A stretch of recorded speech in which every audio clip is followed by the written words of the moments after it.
International cricket council (ICC) T20 world cup 2024 में West Indies New Zealand को शिकस्त देकर सापर एक मरहले के लिए क्वालिफाई कर गया।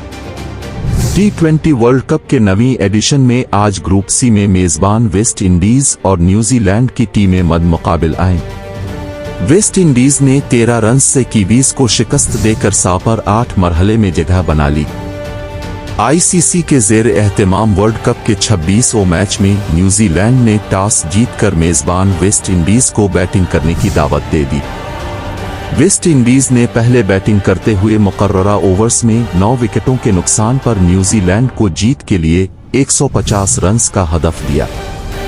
वेस्ट इंडीज के शरफैन रदरफोर्ड ने बेहतरीन खेल का मुजाहरा करते हुए 33 बालों पर 50 रन बनाए, जबकि 6 छक्कों की मदद से 39 बालों पर 68 रन बनाकर नुमाया रहे।